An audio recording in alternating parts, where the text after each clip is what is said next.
Indonesia punya cerita bersama Bobby. Halo Sobat Cerita, di episode kali ini Bobby akan membawakan topik menarik lagi nih untuk kalian. Seperti yang kita tahu, Indonesia memiliki banyak sekali ragam budaya yang sudah diwariskan secara turun-temurun. Salah satu unsur budaya berupa pandangan hidup yang berlaku di suatu suku atau daerah dikenal juga dengan istilah kearifan lokal. Kearifan lokal sering disebut sebagai pengetahuan atau strategi hidup untuk memecahkan masalah. Biasanya, kearifan lokal diwariskan dari generasi ke generasi melalui cerita dari mulut ke mulut. Kearifan lokal biasa dijumpai pada cerita rakyat, peribahasa, lagu, hingga permainan rakyat. Banyak sekali kearifan lokal unik yang berkembang di masyarakat Indonesia. Nah, gimana? Sobat Cerita udah siap untuk mengenal kearifan lokal yang unik dan menarik di Indonesia kan? Kalau gitu, yuk ikuti cerita Bobby di 7 kearifan lokal yang paling unik di Indonesia versi Indonesia Punya Cerita. Sobat Cerita tahu nggak? Kearifan lokal yang berlaku di suatu suku atau daerah memiliki banyak sekali nilai dan makna di dalamnya. Seperti kemanusiaan, pengetahuan, politik, etika, hingga nilai moral loh. Wah, ada apa aja sih kearifan lokal di Indonesia? Kita masuk ke urutan pertama. Lompat batu. Tradisi lompat batu disebut juga hombo atau fahombo yang sudah dilakukan sejak berabad-abad lalu. Tradisi ini berasal dari adat suku Nias, Provinsi Sumatera Utara. Uniknya, tradisi ini hanya dilakukan oleh laki-laki saja. Tradisi lompat batu biasanya dilakukan pemuda usia remaja dengan cara melompati tumpukan batu setinggi 2 meter untuk menunjukkan bahwa mereka pantas dianggap dewasa secara fisik. Tradisi fahombo diwariskan secara turun-temurun pada anak laki-laki, namun tidak semua anak laki-laki sanggup melakukan tradisi ini meskipun mereka telah dilatih sejak kecil. Yang kedua ada perang ketupat. Tradisi ini sudah diikuti selama ratusan tahun di Pulau Bangka, Provinsi Bangka Belitung.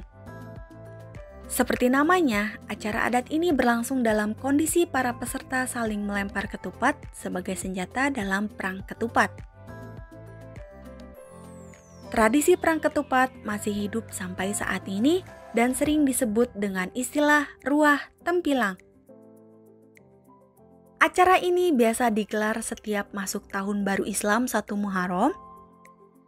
Ritual akan dilakukan oleh 3 orang dukun kampung, yakni dukun darat, dukun laut, dan dukun tua.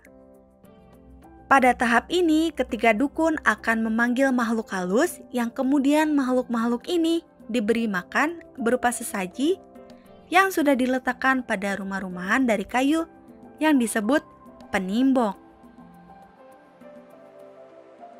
Ketiga, selamatan. Tradisi terkenal dari adat Jawa ini merupakan upacara persembahan aneka makanan seperti tumpengan, ingkung, buah-buahan, dan sayuran sebagai perantara antara manusia dengan Tuhan agar segala harapan dan keinginan terkabulkan. Selamatan biasanya diadakan sore hari setelah matahari terbenam atau setelah maghrib. Apabila kegiatannya hitanan, ganti nama, panen raya, atau pernikahan, tuan rumah meminta tetua atau pemuka agama untuk menentukan hari baik menurut kalender Jawa. Di era modern saat ini, sebagian besar masyarakat Jawa masih mengaplikasikan kebudayaan ini dan tetap menjunjung tinggi nilai-nilai di dalamnya. Sebab selamatan tidak hanya hubungan antara manusia dengan Tuhan, tetapi juga antara manusia dengan manusia. Kebudayaan ini sangat efektif dalam menjaga kerukunan masyarakat sehingga terwujud sifat sosial yang baik.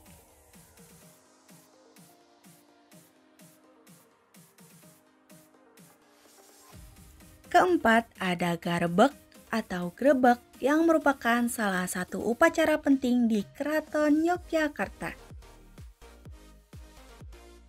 Upacara Grebek Syawal merupakan bentuk rasa syukur sang raja yang diungkapkan dengan membagi-bagikan sedekah. Asal-usul perayaan Grebek di Keraton Yogyakarta diperkirakan berasal dari tradisi Jawa kuno yang disebut Raja Weda, di mana raja akan memberikan sedekah demi terwujudnya kedamaian dan kemakmuran di wilayah kerajaan yang dipimpinnya. Saat ini, tradisi Grebek Syawal dilakukan tanggal 1 Syawal sebagai bentuk syukuran dalam menghormati bulan suci Ramadan dan menghormati malam Lailatul Qadar. Kelima adalah tradisi makepung. Makepung dilakukan dalam bentuk permainan balapan kerbau yang dilakukan masyarakat Provinsi Bali, khususnya di Kabupaten Jembrana. Kata makepung berasal dari kata makepung-kepungan dalam bahasa Bali, artinya berkejar-kejaran. Tradisi ini muncul dari kegiatan tahapan proses pengolahan tanah sawah, yaitu tahap melumatkan tanah menjadi lumpur dengan memakai lampit.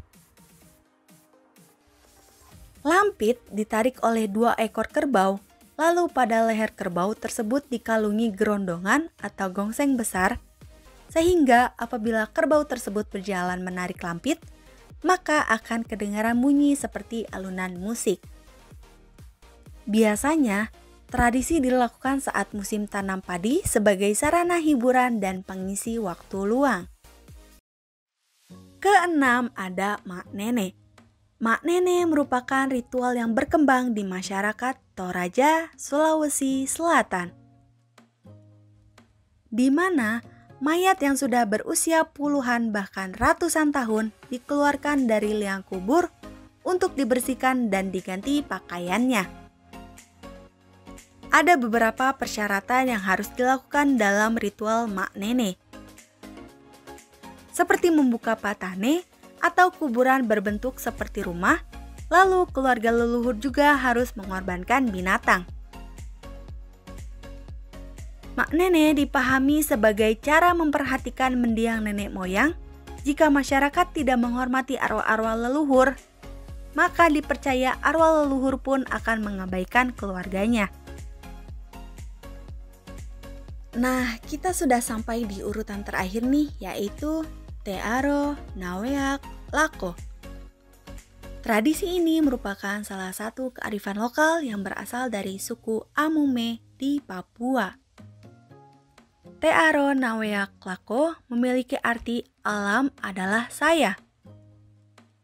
Oleh karena itu, masyarakat Papua diberi bekalan ilmu untuk merawat sumber daya alam dengan hati-hati. Masyarakat Papua memandang tanah sebagai ibu atau mama yang digambarkan telah memberi makan, memelihara, mendidik, dan membesarkan dari bayi hingga lanjut usia sampai akhirnya mati. Kearifan lokal ini juga mengajarkan etika moralitas bagaimana manusia bersikap dan mengambil tindakan saat hidup berdampingan bersama alam. Nah, Sobat Cerita, itulah dia 7 kearifan lokal yang paling unik di Indonesia. Semua tradisi yang kita lihat tadi menyadarkan kita akan pentingnya menjaga warisan dan nilai budaya secara turun-temurun. Terima kasih ya Sobat Cerita sudah menemani Bobby untuk mengenali keunikan dari kearifan lokal di Indonesia.